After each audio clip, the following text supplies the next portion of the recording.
Hello guys welcome back to big Sansar. तपाईँहरूलाई स्वागत छ बिग संसार। म हो विकास पोखरेल। अहिले तपाईँले हेर्दै हुनुहुन्छ बिग संसार।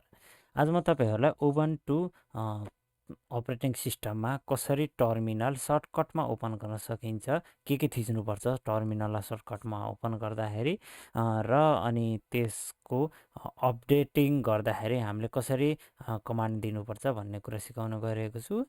त्यसको लागि सबभन्दा पहिला तपाईँले यो भिडियो अन्त्यसम्म हेर्नुहोला।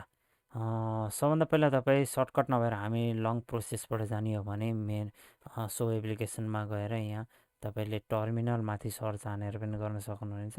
अनि यहाँ टर्मिनल हान्नु भने पनि आउँछ। योभन्दा अझै सर्टकट मेथड किवर्ड मेथडबाट तपाईँलाई मैले सिकाउन गइरहेको छु। त्यसको लागि तपाईँले सबभन्दा पहिला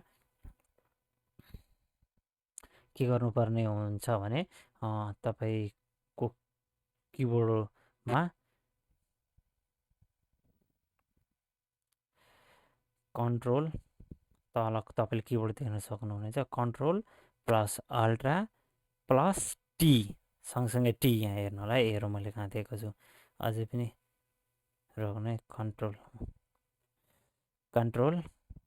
अल्ट्रा प्लस टी दाब्नु है तपाईँको टर्मिनल ओपन हुन्छ।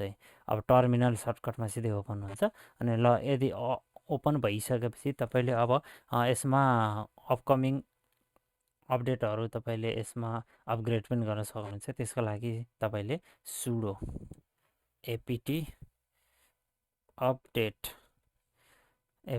अपडेट हान्नुभयो भने, अथवा एपिटीको ठाउँमा यहाँ गेट इन्स्टल पनि हाइफन गेट भनेर पनि हान्न सक्नुहुनेछ। यो हानेर क्लिक गरिसकेपछि पासवर्ड माग्छ तपाईँलाई। अनि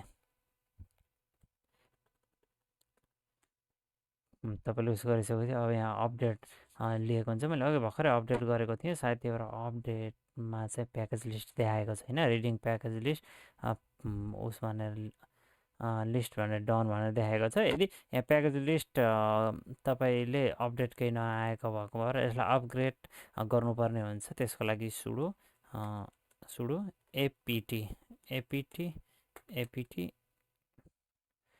अप